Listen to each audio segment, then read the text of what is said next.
નમસ્કાર દર્શક મિત્રો, દેશ અને દુનિયાના તાજા સમાચાર તેમજ ઉપયોગી માહિતીના ફરી એક નવા વિડીયોમાં આપ સર્વે દર્શક મિત્રોનું ગુજ્જુ પોકેટ યુટ્યુબ ચેનલ પર હાર્દિક સ્વાગત છે। આજના સૌથી પહેલા મહત્વના સમાચારમાં ચારધામ યાત્રાના મોટા સમાચાર। આના વિશે વિગતે જાણી તો ઉત્તરાખંડના ઉપલા ગઢવાલ હિમાલય ક્ષેત્રમાં આવેલા કેદારનાથ મંદિર ધામના દરવાજા શિયાળા દરમિયાન લગભગ 6 મહિના માટે બંધ રહ્યા બાદ ભક્તો માટે ફરીથી ખોલવામાં આવશે અને તેની તારીખ પણ જાહેર કરવામાં આવી છે। આ સાથે બદ્રીનાથ ધામના દરવાજા ખોલવાની તારીખ પણ જાહેર કરવામાં આવી છે। કેદારનાથ મંદિરના દરવાજા 2 મે 2025ના રોજ ખુલશે, જ્યારે બદ્રીનાથ મંદિરના દરવાજા 6 મે 2025ના રોજ ખુલશે।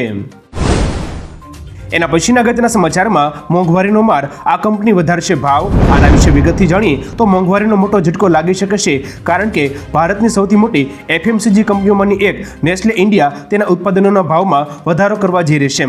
કંપનીના એમડી સુરેશ નારાયણને જણાવ્યા અનુસાર ઓછામાં ઓછા વધારો કરવાના પ્રયાસો કરવામાં આવશે। કોફી, કોકો અને ખાદ્ય તેલના ભાવમાં વધારાને કારણે ભાવમાં વધારો થઈ શકે છે। ભારતમાં નેસ્લેના ઉત્પાદનોમાં મેગી, કોફી, ચોકલેટ અને કોલ્ડ ડ્રિંક્સનો સમાવેશ થાય છે। ત્યારબાદના મહત્વના સમાચારમાં ગુજરાતના મંત્રીઓને મળશે આ સુવિધા। આના વિશે વિગતથી જાણીએ તો ગુજરાતમાં 1.71 લાખ રૂપિયાના પગારદાર મંત્રીઓને હોટલ્સમાં રહેવા અને જમવા દૈનિક ₹2600નું ભથ્થું મળશે। રાજ્યના સામાન્ય વહીવટ વિભાગ એટલે કે જીએડીએ મંગળવારે એક ગેજેટ પ્રસિદ્ધ કરીને આ જાહેરાત કરી હતી।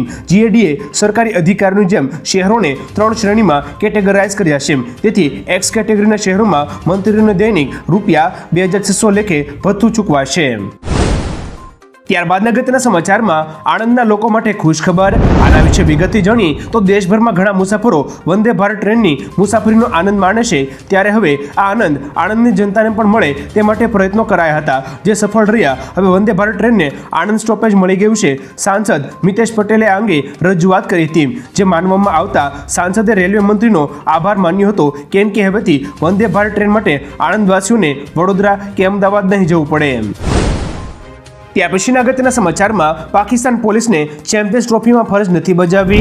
આના વિશે વિગતથી જાણીએ તો પાકિસ્તાનના પંજાબ પોલીસના સૌથી વધુ પોલીસ કર્મીઓને સસ્પેન્ડ કરવામાં આવ્યા છે, કારણ કે તેઓ ચેમ્પિયન્સ ટ્રોફીમાં ફરજ બજાવવા નથી માંગતા, જેમાં ફરજ પર ગેરહાજર રહેતા અને સોંપાયેલ ફરજો બજાવવાનો ઇનકાર કર્યો હોય તેવા પોલીસ કર્મીઓ સામેલ છે। હોટલથી સ્ટેડિયમ વચ્ચે મુસાફરી કરતી ટીમોને સુરક્ષા આપવાનું કામ કરવાની પોલીસ કર્મીઓ ના પાડી રહ્યા છે અથવા તો ફરજ પર હાજર નથી રહેતા। એના પછીના અગત્યના સમાચારમાં 45 કરોડ ભરો, અમેરિકાના નાગરિક બનો। આના વિશે વિગતથી જાણીએ તો અમેરિકન નાગરિકતા માટે ડોનાલ્ડ ટ્રમ્પે ગોલ્ડ કાર્ડ યોજના શરૂ કરવાની વાત કરી છે, એટલે કે અમેરિકા નવા વિઝા ઉમેરશે। આ પ્રીમિયમ કાર્ડ માટે $50 લાખ એટલે કે લગભગ ₹45 કરોડ ચૂકવવા પડશે। ગોલ્ડ કાર્ડ ધારકોને ગ્રીન કાર્ડ કરતા વિશેષ અધિકારો મળશે, રોકાણની તક મળશે અને નાગરિકતા પણ મળશે। હાલ 10 લાખ કાર્ડ જારી કરવાનું લક્ષ્ય રાખવામાં આવ્યું છે। ટ્રમ્પે જણાવ્યું કે આનાથી અમેરિકામાં ધન આવશે અને નવી નોકરીઓ સર્જાશે। ત્યારબાદના અગત્યના સમાચારમાં જીપીએસસીની તૈયારી કરતા ઉમેદવારો માટે મોટા સમાચાર। આના વિશે વિગતથી જાણીએ તો જીપીએસસીની તૈયારી કરતા ઉમેદવારો માટે કામના સમાચાર છે, જે અંતર્ગત જીપીએસસી વર્ગ 1 અને 2ની ભરતી માટે પ્રિલિમ પરીક્ષા આવનારા એપ્રિલ મહિનામાં લેવાશે। આ પરીક્ષા 6 એપ્રિલે યોજાશે। આ અંગે 3 થી 4 દિવસમાં નિયમો તૈયાર કરી જાહેર કરવામાં આવશે। અરજી કરવા માટે ઉમેદવારો તૈયાર થઈ જાય, અરજી પ્રક્રિયા પૂરી કર્યા પછી પરીક્ષા લેવામાં આવશે। હસમુખ પટેલે આ જાણકારી શેર કરી છે।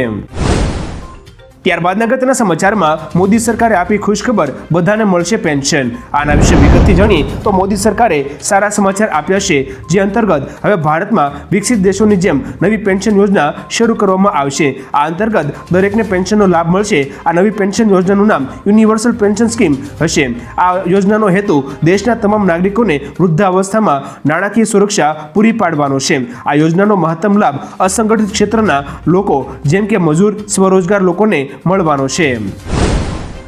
ત્યાર પછીના અગત્યના સમાચારમાં અદાણી અને અંબાણી આસામમાં 50 હજાર કરોડનું રોકાણ કરશે। આના વિશે વિગતથી જાણીએ તો અદાણી અને રિલાયન્સ ગ્રુપ આસામમાં 50 હજાર કરોડ રૂપિયાનું રોકાણ કરશે। ગૌતમ અદાણી અને મુકેશ અંબાણી ગુવાહાટીમાં ચાલી રહેલા એડવાન્ટેજ આસામ 2.0 સમિટમાં આ જાહેરાત કરી છે। અદાણી ગ્રુપની કંપનીઓ એરપોર્ટ, એરોસિટી, રોડ પ્રોજેક્ટ્સ અને સિમેન્ટ ક્ષેત્રમાં રોકાણ કરશે, જ્યારે રિલાયન્સ ઇન્ડસ્ટ્રીઝ આગામી 5 વર્ષમાં ટેકનોલોજી અને ડિજિટલ ક્ષેત્રમાં આ રકમનું રોકાણ કરશે। એના પછીના મહત્વના સમાચારમાં મેશ્વો ડેમમાંથી 60 ક્યુસેક પાણી છોડાયું. આના વિશે વિગતથી જાણી તો અરવલ્લીમાં સિંચાઈ માટે ખેડૂતોને રાહત મળી છે, કારણ કે અરવલ્લીથી શામળાજી પાસે આવેલા મેશ્વો ડેમમાંથી ખેડૂતોને સિંચાઈ માટે ચોથા તબક્કાનું પાણી છોડવામાં આવ્યું છે. સિંચાઈ માટે 60 ક્યુસેક પાણી કેનાલમાં છોડવામાં આવ્યું છે. આ પાણીથી ભિલોડા, ધનસુરા અને મોડાસા તાલુકાના 60 ગામોના ખેડૂતોની 7000 હેક્ટર જમીનને ફાયદો થશે. હાલમાં ખેડૂતોના શિયાળુ પાકો અંતિમ તબક્કામાં છે. એના પછીના મહત્વના સમાચારમાં ઘઉં ખાવાથી લોકોને ટાલ પડી ગઈ. આના વિશે વિગતથી જાણી તો મહારાષ્ટ્રના બુલઢાણામાં લોકોના અચાનક ટાલ પડવા અંગે પદ્મશ્રી ડોક્ટર હિંમતરાવ બાવસ્કરે ખુલાસો કર્યો છે કે સરકારી રાશનની દુકાનોમાંથી મળતા ઘઉંના કારણે આ સમસ્યા થઈ રહી છે. બાવસ્કરના મતે ઘઉંમાં સેલેનિયમની માત્રા વધુ હોય છે અને તેનું સેવન કરવાથી લોકોના વાળ ઝડપથી ખરી રહ્યા છે. તપાસમાં જાણવા મળ્યું છે કે પંજાબ અને હરિયાણાથી આવતા ઘઉંમાં સ્થાનિક ઘઉં કરતાં 600 ગણું વધુ સેલેનિયમ હોય છે. એના પછીના અગત્યના સમાચારમાં રત્ન કલાકારોને મોજ પડી જશે. આના વિશે વધુ વિગતથી જાણીએ તો રત્ન કલાકારો માટે સારા સમાચાર સામે આવ્યા છે, જેમાં લાંબા સમયથી મંદીનો માર સહન કરી રહેલા હીરા ઉદ્યોગમાં તેજીનો ઘોડો દોડશે, કારણ કે વિશ્વમાં જ્વેલરીની માંગ વધતા હવે હીરા ઉદ્યોગમાં ફરી એકવાર તેજીના દિવસો જોવા મળી શકે છે. ફરીથી રફ ડાયમંડની માંગમાં વધારો થયો છે. આનાથી હવે રત્ન કલાકારો માટે હીરા બજારમાં નવી તકો ઊભી થશે. એના હીરા બજાર ફરીથી ધમધમી ઉઠશે. એના પછીના મહત્વના સમાચારમાં સીબીએસઈ બોર્ડની પરીક્ષા 2 વાર લેવાશે. આના વિશે વધુ વિગતથી જાણીએ તો સીબીએસઈ બોર્ડે 10મા ધોરણની પરીક્ષાને લઈને મહત્વનો નિર્ણય કર્યો છે, જેમાં વર્ષ 2026થી 10મા ધોરણની પરીક્ષા વર્ષમાં 2 વાર લેવાનો નિર્ણય કર્યો છે. જેમાં પ્રથમ પરીક્ષા 17મી ફેબ્રુઆરીથી 6ઠી માર્ચ, જ્યારે બીજી પરીક્ષા 5મી મેથી 20મી મે દરમિયાન લેવામાં આવશે. ખાસ કે બોર્ડે પરીક્ષા યોજવા માટેના ડ્રાફ્ટ રેગ્યુલેશનને મંજૂરી આપી છે. 9મી માર્ચ સુધીમાં પોલિસીને અંતિમ સ્વરૂપ આપવામાં આવશે. આ પોલિસીથી વિદ્યાર્થી પાસે પરીક્ષા પાસ કરવાના 2 વિકલ્પો હશે. એના પછીના વધુ એક મહત્વના સમાચારમાં બુલેટ ટ્રેન પ્રોજેક્ટને લઈને મોટી અપડેટ. આના વિશે વિગતથી જાણી તો ગુજરાતમાં બુલેટ ટ્રેનને લઈ નવસારી, વલસાડ, ખેડા અને સુરતમાં મોટા પુલ પૂરા બનીને તૈયાર છે. બુલેટ ટ્રેન દેશના 1350 કિલોમીટર લાંબા મુંબઈથી દિલ્હી એક્સપ્રેસ વે પરથી પસાર થશે. નેશનલ હાઈસ્પીડ રેલ કોર્પોરેશન લિમિટેડે મુંબઈથી અમદાવાદ બુલેટ ટ્રેન પ્રોજેક્ટ માટે ગુજરાતમાં 5મા પીએસસી બ્રિજનું બાંધકામ પૂરું કર્યું છે. સુરતના કોસંબા નજીક નેશનલ એક્સપ્રેસ વે 4 પર 260 મીટર લાંબો પીએસસી બ્રિજ બની ગયો છે.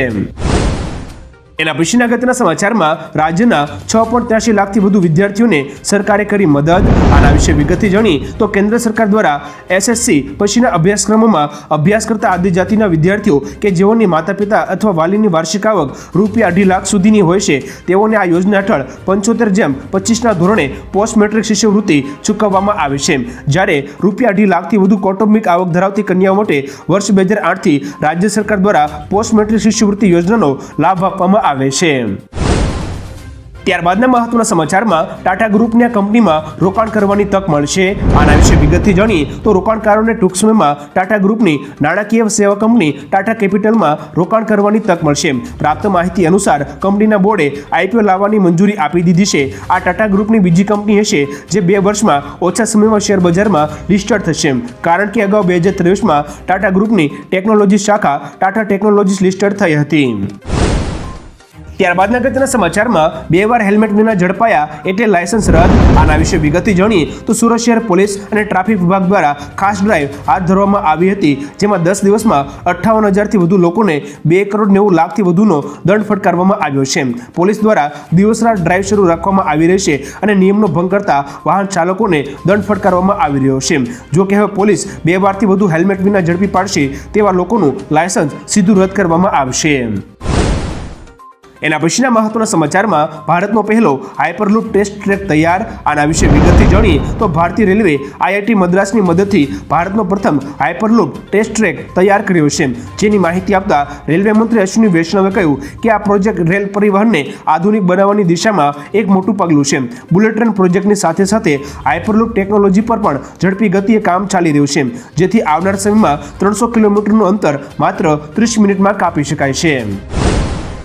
ત્યાર પછીના અગત્યના સમાચારમાં તમિલનાડુમાં હિન્દી ભાષા મામલે હોબાળો. આના વિશે વિગતથી જાણીએ તો હિન્દી ભાષાને લઈને તમિલનાડુમાં હોબાળો મચી ગયો છે. ચેન્નાઈમાં કેન્દ્ર સરકારની કચેરીઓ અને રેલવે સ્ટેશનોના બોર્ડ પર લખેલા હિન્દી શબ્દો પર કાળા રંગના પોતા લગાવીને અને સાઇનબોર્ડ પર તમિલ વાસગા એટલે કે તમિલ દીર્ઘાયુઓ લખીને ડીએમકે સમર્થકોએ હિન્દી ભાષા લાદવાનો વિરોધ કર્યો હતો. આ વિવાદ મુખ્યત્વે એનઈપી એટલે કે નેશનલ એજ્યુકેશન પોલિસી 2020 અને તેના ત્રિભાષી સૂત્રો સાથે સંકળાયેલો છે. ત્યારબાદ અગત્યના સમાચારમાં જીરાને કારણે ખેડૂતોને રોવાનો વારો. આના વિશે વધુ વિગતથી જાણીએ તો ગુજરાતમાં જીરાની ખેતી કરનારા ખેડૂતોને રોવાનો વારો આવ્યો છે, કારણ કે માર્કેટમાં જ્યારે જીરાને વેચવાનો સમય આવ્યો ત્યારે તેનો ભાવ ઘટી ગયો છે, જેને લઈ ખેડૂતોને મોટું નુકસાન થયું છે. મળતા અહેવાલ પ્રમાણે ગત વર્ષે આ જીરું 12,000 રૂપિયાના ભાવે વેચાયું હતું, તેનો ભાવ હવે ઘટીને 3,000 થી 3,500 રૂપિયા થઈ ગયો છે. ખેડૂતો મુજબ મળતા ઓછા ભાવને સામે સરકાર દ્વારા જીરુંની નિકાસ કરવામાં આવે તો ભાવ વધી શકે છે. ત્યાર પછીના અગત્યના સમાચારમાં જાદુ મંત્રથી પાકિસ્તાન સામે જીત્યું ભારત. હવે આના વિશે વિગતથી વાત કરીએ તો ચેમ્પિયન્સ ટ્રોફીમાં ભારત સામે હાર બાદ પાકિસ્તાની ફેન આઘાતમાં છે. લોકો અલગ અલગ રીતે પોતાનો ગુસ્સો ઠાલવી રહ્યા છે. એક પાકિસ્તાની મીડિયા ચેનલ સાથેની વાતચીતમાં નિષ્ણાંતોએ દાવો કર્યો છે કે ભારતે જાદુ મંત્ર દ્વારા મેચ જીતી છે. વાયરલ વિડીયોમાં એક વ્યક્તિ કહે છે કે ભારતે તેના 22 પંડિતોને દુબઈ સ્ટેડિયમમાં મોકલ્યા હતા. દરેક પાકિસ્તાની ખેલાડી માટે 2 પંડિતો નિમણૂક કરવામાં આવી હતી, જેમણે જાદુ ટોના કર્યા છે. ત્યારબાદના અગત્યના સમાચારમાં અમિત શાહે કહ્યું, હું માફી માંગુ છું. આના વિશે વિગતથી જાણીએ તો તમિલનાડુમાં હિન્દી ભાષાને લઈને હોબાળો મચ્યો છે. તેવામાં કેન્દ્રીય ગૃહમંત્રી અમિત શાહે કોયમ્બતુરમાં રાજ્યના શાસક પગ ડીએમકેને રાષ્ટ્ર વિરોધી ગણાવ્યા હતા. અમિત શાહે કહ્યું કે હું માફી માંગુ છું કે હું વિશ્વની સૌથી જૂની ભાષાઓમાંની એક તમિલ બોલી શકતો નથી. અમે 2026માં તમિલનાડુમાં સરકાર બનાવીશું. આપણે રાષ્ટ્ર વિરોધી પક્ષ ડીએમકેને દૂર કરવો પડશે. આપણે પરિવારવાદ અને ભ્રષ્ટાચારનો અંત લાવીશું. ત્યાર પછીના અગત્યના સમાચારમાં ઇન્ફોસિસે પગાર વધારાની જાહેરાત કરી. આના વિશે વિગતથી જાણીએ તો દેશની બીજી આઈટી કંપની ઇન્ફોસિસે તેના કર્મચારીઓ માટે પગાર વધારાનો અમલ શરૂ કરી દીધો છે. ઇન્ફોસિસે 24મી ફેબ્રુઆરી 2025થી પગાર વધારાનો અમલ શરૂ કર્યો હતો. મની કંટ્રોલના એક અહેવાલ મુજબ પગાર વધારો 5% થી 8% સુધીનો હતો. રિપોર્ટમાં જણાવાયું છે કે અસાધારણ પ્રદર્શન કરનારાઓને લગભગ 10-12% પગાર વધારો મળ્યો છે. ઇન્ફોસિસે પગાર વધારાને 4 શ્રેણીઓમાં મૂક્યો છે. ત્યાર પછીના અગત્યના સમાચારમાં 2000 કરોડના જીએસટી કૌભાંડમાં 3 આઈએએસ સહિત 15 અધિકારીઓની સંડોવણી. આના વિશે વિગતથી જાણીએ તો ઈડીના અધિકારીઓએ ₹2000 કરોડના જીએસટી કૌભાંડના કેસમાં પત્રકાર મહેશ લાંગાની ધરપકડ કરાઈ છે. લાંગાની પૂછપરછમાં ગુજરાત સરકારના 3 આઈએએસ અધિકારી સહિત 15 અધિકારીઓની આ કૌભાંડમાં સંડોવણી હોવાનું બહાર આવ્યું છે. જે સરકારી અધિકારીઓના નામ ખુલ્યા છે તેમાં ગાંધીનગરમાં ફરજ બજાવતા નાણાં વિભાગના અધિકારીઓ ઉપરાંત જીએસટી વિભાગના અધિકારીઓના નામ પણ સામેલ છે. ત્યારબાદના અગત્યના સમાચારમાં ભાજપ પ્રમુખ માટે શિવરાજસિંહ ચૌહાણ સંઘની પહેલી પસંદ. આના વિશે વિગતથી જાણીએ તો છેલ્લા ઘણા મહિનાથી ભાજપના નવા રાષ્ટ્રીય અધ્યક્ષની પસંદગી માટે વિચાર વિમર્શ ચાલી રહ્યો છે. હવે સમાચાર છે કે પ્રમુખ માટે નામોની યાદી તૈયાર છે. ફક્ત નામ પર સંમતિ સાધવાની બાકી છે. નામની જાહેરાત 10 થી 20મી માર્ચ 2025ની વચ્ચે થઈ શકે છે. આ બધા વચ્ચે સૂત્રો મુજબ શિવરાજસિંહ ચૌહાણ ભાજપ પ્રમુખ માટે સંઘની પહેલી પસંદ છે. તેઓ માસ લીડર પણ છે અને સરકાર તેમજ સંગઠનનો અનુભવ પણ ધરાવે છે. ત્યારબાદના મહત્વના સમાચારમાં દાનના પૈસા પર જીવે છે પાકિસ્તાન. ભારતે આપેલા નિવેદન વિશે વાત કરીએ તો સંયુક્ત રાષ્ટ્ર એટલે કે યુએનમાં પાકિસ્તાને કાશ્મીરનો રાગ આલપતા ભારતે તેને ઝાટકી નાખ્યું છે. જેમાં ભારતીય રાજનયિક ક્ષિતિજ ત્યાગીએ કહ્યું કે પાકિસ્તાન એક નિષ્ફળ દેશ છે જે દાનના પૈસા પર જીવે છે. તેમના પ્રતિનિધિઓ દ્વારા આપવામાં આવેલા ભાષણમાં દંભ છે. પાકિસ્તાન હંમેશા જુઠ્ઠાણા ફેલાવે છે. જમ્મુ કાશ્મીર અને લદ્દાખ ભારતના અભિન્ન અંગ છે અને ત્યાં થઈ રહેલો વિકાસ તેનું ઉદાહરણ છે. તેણે એટલે કે પાકિસ્તાને પોતાના દેશમાં ધ્યાન આપવું જોઈએ. એના પછીના અગત્યના સમાચારમાં વકફ બિલને કેબિનેટની મંજૂરી. આના વિશે વિગતથી જાણીએ તો ગુરુવારે કેબિનેટે વકફ સુધારા બિલને મંજૂરી આપી દીધી છે. સૂત્રોના જણાવ્યા અનુસાર જેપીસીના રિપોર્ટના આધારે તેને લીલી ઝંડી આપવામાં આવી છે. તેને સંસદના બજેટ ક્ષેત્રના બીજા ભાગમાં રજૂ કરવામાં આવી શકે છે. બજેટ સત્રનું બીજું સેશન 10મી માર્ચથી 4 એપ્રિલ સુધી ચાલશે. પહેલા 13મી ફેબ્રુઆરીએ વકફ બિલ પર સંસદીય સમિતિનો અહેવાલ સંસદમાં રજૂ કરવામાં આવ્યો હતો. અહેવાલના આધારે વકફ બિલનો નવો ડ્રાફ્ટ તૈયાર કરાયો છે. ત્યારબાદ અગત્યના સમાચારમાં સરકાર 5 બેંકોમાં 20% સુધીનો હિસ્સો વેચશે. આના વિશે વિગતથી જાણી તો કેન્દ્ર સરકાર 5 જાહેર ક્ષેત્રની બેંકોમાં તેનો 20% હિસ્સો વેચવાની યોજના બનાવી રહી છે. આમાં bank of Maharashtra, Indian overseas bank, UCO bank, central bank of India અને પંજાબ એન્ડ સિંધ બેંકનો સમાવેશ થાય છે. સેબીના લઘુત્તમ પબ્લિક શેર હોલ્ડિંગને પૂરું કરવા માટે આ પગલું લેવાઈ રહ્યું છે. સેબીના નિયમો અનુસાર શેર બજારમાં લિસ્ટેડ કંપનીના પ્રમોટરો એટલે કે માલિકોનો હિસ્સો 75%થી વધુ ન હોવો જોઈએ. એના પછીના વધુ એક મહત્વના સમાચારમાં રહસ્યમય બીમારી 50 લોકોના મોત. આના વિશે વિગતથી જાણી તો આફ્રિકન દેશ કોંગોમાં 5 અઠવાડિયાથી એક રહસ્યમય રોગ ફેલાઈ રહ્યો છે. લોકો તાવ, ઉલટી અને આંતરિક રક્તસ્રાવથી મરી રહ્યા છે. વિશ્વ આરોગ્ય સંગઠને આ અંગે ચિંતા વ્યક્ત કરતા કહ્યું કે આ લક્ષણો ઇબોલા, ડેન્ગ્યુ, માર્બર્ગ અને પીળા તાવ જેવા છે. થોડા દિવસ પહેલા બોલોકા ગામમાં ચામાચીડિયા ખાધા પછી 48 કલાકની અંદર 3 બાળકો મૃત્યુ પામ્યા હતા. અત્યાર સુધીમાં તેનાથી સંક્રમિત 419 લોકોમાંથી 53 લોકો મૃત્યુ પામ્યા છે. ત્યાં પછીના અગત્યના સમાચારમાં મહાકુંભ સમાપ્ત, 66 કરોડ લોકોએ સ્નાન કર્યું. આના વિશે વિગતથી જાણી તો 13મી જાન્યુઆરીથી શરૂ થયેલો મહાકુંભ 26મી ફેબ્રુઆરી 2025ના રોજ પૂરો થયો છે. આ 45 દિવસ દરમિયાન 66.70 કરોડ લોકોએ મહાકુંભમાં ડૂબકી લગાવી છે, જે એક રેકોર્ડ છે.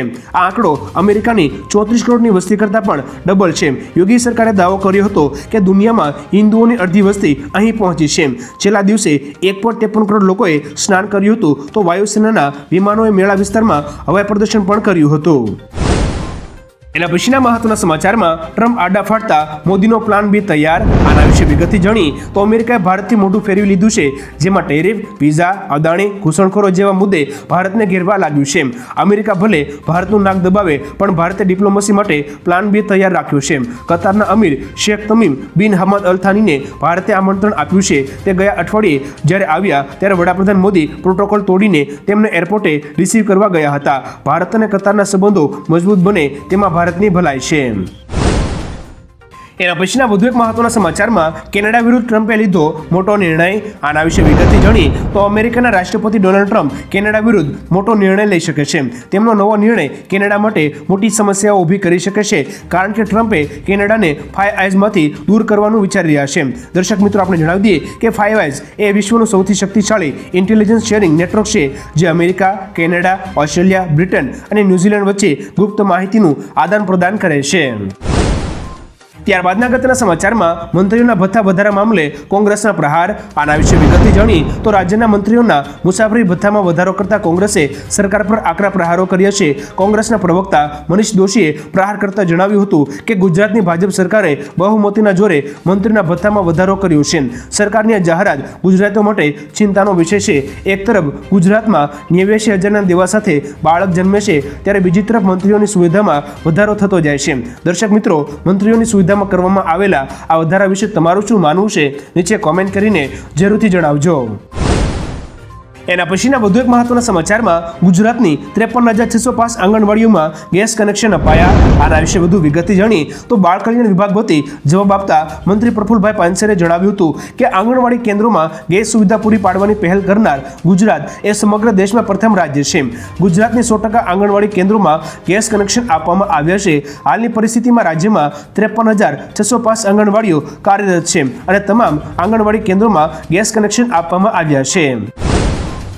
ત્યારબાદના અગત્યના સમાચારમાં સોનમ વાંગચુકે ક્લાઇમેટ ચેન્જ અંગે વડાપ્રધાનને પત્ર લખ્યો. આના વિશે વિગતથી જાણી તો મહાશિવરાત્રી પર શાહી સ્નાન સાથે પ્રયાગરાજ મહાકુંભ મેળો 2025 સમાપ્ત થયો છે. જોકે જાણીતા પર્યાવરણ કાર્યકર્તા સોનમ વાંગચુકે 144 વર્ષ બાદ મહાકુંભ મેળો યોજવા અંગે ચિંતાજનક વાત કહી છે. સોનમ વાંગચુકે વડાપ્રધાન મોદીને એક ખુલ્લો પત્ર લખીને ચેતવણી આપી છે કે જો ગ્લેશિયરો પીગળવાનું આ જ ગતિએ ચાલતું રહ્યું તો 144 વર્ષ બાદ આગામી મહાકુંભ માત્ર રેતી પર જ યોજાઈ શકે છે. એના પછીના અગત્યના સમાચારમાં આખરે આગ પર કાબુ મેળવ્યો. આના વિશે વધુ વિગતથી જાણી તો તારીખ 27મી ફેબ્રુઆરીના રોજ સુરતમાં ટેક્સટાઇલ માર્કેટમાં લાગેલ આગ ભારે જહેમત બાદ કાબૂમાં લેવામાં આવી હતી. 30 કલાક બાદ આગ પર કાબુ મેળવી લેવામાં આવ્યો હતો. આગની ઘટનામાં 450 દુકાનો બળીને ખાખ થઈ ગઈ છે. આગમાં અંદાજે 400 કરોડ રૂપિયાનું નુકસાન વેપારીઓને થયું છે. આગ બુઝાવવા માટે 40 લાખ લીટર પાણીનો ઉપયોગ કરવામાં આવ્યો હતો. હાલ કુલિંગની કામગીરી હાથ ધરવામાં આવી છે. જોકે વેપારીઓને રોવાનો વારો આવ્યો છે. એના પછીના વધુ એક મહત્વના સમાચારમાં ભારત બ્રિટન સાથે ફ્રી ટ્રેડ ડીલ કરશે. આના વિશે વિગતથી જાણી તો ભારતે માલ અને સર્વિસની નિકાસને વેગ આપવા માટે તેના ટ્રેડિંગ પાર્ટનર સાથે 13 ફ્રી ટ્રેડ એગ્રીમેન્ટ અને 6 પ્રોફેશનલ એગ્રીમેન્ટ પર હસ્તાક્ષર કર્યા છે, જેના દ્વારા ભારત વૈશ્વિક બજારમાં તેના સ્થાનિક ઉદ્યોગની પહોંચ વધારવા માંગે છે. ભારત યુકે અને યુરોપિયન યુનિયન સાથે આવા જ કરારો માટે વાટાઘાટો કરી રહ્યું છે. ભારત અને બ્રિટન વચ્ચે અત્યાર સુધીમાં 14 રાઉન્ડની વાતચીત થઈ ચૂકી છે અને ટૂંક સમયમાં આખરી ઘોષણા થઈ શકે છે. એના પછીના મહત્વના સમાચારમાં 6,606 કરોડના કૌભાંડમાં 5,000 ગુજરાતીના નામ. આના વિશે વિગતથી જાણી તો સીબીઆઈએ 6,606 કરોડના ગેઇન બિટકોઇનના કૌભાંડમાં દેશભરમાં દરોડા પાડી 23.94 કરોડની ક્રિપ્ટોકરન્સી જપ્ત કરી છે. 60થી વધુ સ્થળોએ રેડ દરમિયાન ક્રિપ્ટો વોલેટ, દસ્તાવેજો, મોબાઈલ લેપટોપ સહિતના ડેટા કબજે કરી ફોરેન્સિક તપાસ માટે મોકલાયા છે. રેડમાં ગુજરાતના 5,000 રોકાણકારોના નામ બહાર આવ્યા છે. 2015માં અમિત ભારદ્વાજ દ્વારા લોન્ચ થયેલી આ સ્કીમ યંગસ્ટર્સ ને ઊંચા રિટર્નના લાલચમાં ફસાવાયા હતા. ત્યાર પછીના અગત્યના સમાચારમાં ટ્રમ્પના નિર્ણયથી ભારતીયોને થયો ફાયદો. આના વિશે વધુ વિગતથી જાણી તો ટ્રમ્પ સરકારે ભારતીયો માટે સારા સમાચાર આપ્યા છે, જેમાં ટ્રમ્પે અમેરિકન કંપનીઓને સૂચના આપી છે કે લોકલ યુનિવર્સિટીમાંથી ગોલ્ડ કાર્ડ નાગરિકતા સાથે ભારતીય ગ્રેજ્યુએટ્સને નોકરી પર રાખી શકશે. ખાસ વાત તો એ છે કે પહેલા કંપનીઓ નોકરી પર રાખી શકતી ન હતી. ભારતીયોને નોકરી ન મળતા તેઓ પરત ફરી બિઝનેસ કરતા અને હજારો લોકોને નોકરી આપતા હતા. સાથે તેઓ અરબપતિ પણ બનતા હતા. જો કે ગોલ્ડ કાર્ડ નાગરિકતા સાથે હવે યુવાઓને નોકરી મળશે. એના પછીના વધુ એક મહત્વના સમાચારમાં આવતા વર્ષથી બદલવામાં આવશે ધોરણ 1, 6, 8 અને 12ના પુસ્તકો. આના વિશે વિગતથી જાણી તો શાળા પાઠ્યપુસ્તક મંડળે એક મોટો નિર્ણય લીધો છે. આવતા વર્ષથી ધોરણ 1, 6, 8 અને 12ના પુસ્તકો બદલવામાં આવશે. સામે આવેલી માહિતી અનુસાર ધોરણ 1માં ગુજરાતી અને ધોરણ 6માં અંગ્રેજીના પુસ્તકો બદલવામાં આવશે, જ્યારે ધોરણ 12ના અર્થશાસ્ત્રના પુસ્તકોમાં નવા પ્રકરણો ઉમેરવામાં આવશે. પુસ્તકો બદલવાનો નિર્ણય શાળા પાઠ્યપુસ્તક મંડળે લીધો છે. તો ત્યારબાદના અગત્યના સમાચારમાં સરકારની સાયકલ યોજનામાં પંચર પાડતું વિપક્ષ. આના વિશે વિગતથી જાણી તો સરસ્વતી સાયકલ યોજના અંતર્ગત વિદ્યાર્થીઓને સમયસર સાયકલ અપાતી ન હોવાનો અને કેટલાક હિતધારકોનું હિત સાચવવાનો સરકાર પર વિપક્ષે આક્ષેપ કર્યો હતો. અમિત ચાવડાએ આક્ષેપ કર્યો હતો કે છેલ્લા 2 વર્ષમાં સરસ્વતી સાયકલ યોજના અંતર્ગત વિદ્યાર્થીઓને સરકારે સમયસર સાયકલ આપી નથી. દીકરીઓની ચિંતા હોય તો શાળા પ્રવેશોત્સવ વખતે જ સાયકલનું વિતરણ કરી દેવું જોઈએ. એના પછીના અગત્યના સમાચારમાં માછીમારોને ફિશિંગ નેટ બદલાવવા અમેરિકાનું અલ્ટિમેટમ. આના વિશે વિગતથી જાણી તો ગુજરાતના માછીમારો પર ફરી એકવાર આર્થિક સંકટ મંડરાઈ રહ્યું છે, કારણ કે સમુદ્રી કાચબાને બચાવવા અમેરિકન સરકારે નવા નિયમો જાહેર કર્યા છે. અમેરિકન સરકારે ઝીંગા લેવાનું વર્ષ 2019થી બંધ કરી દીધું છે અને જાન્યુઆરી 2026 સુધીનું ફિશિંગ નેટ બદલાવવા અલ્ટિમેટમ આપવામાં આવ્યું છે. ભારતીય માછીમારો ટ્રોલર ફિશિંગમાં કાચબા છટકબારી જાળનો ઉપયોગ કરતા નથી. ત્યારબાદના અગત્યના સમાચારમાં જૂનાગઢનો મેળો એસટી વિભાગને ફળ્યો.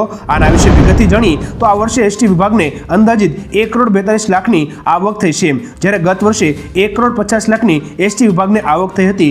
આ વર્ષે જૂનાગઢ મેળામાં પ્રવાસીઓની સંખ્યામાં વધારો થયો છે. એસટી વિભાગ દ્વારા વધારાની 300 મોટી બસ અને 70 મિની બસ વધારવામાં આવી હતી. એસટી વિભાગ દ્વારા પેસેન્જર માટે 7,598 ટ્રીપમાં 2 લાખ કરતાં વધુ મુસાફરોએ મુસાફરી કરી હતી.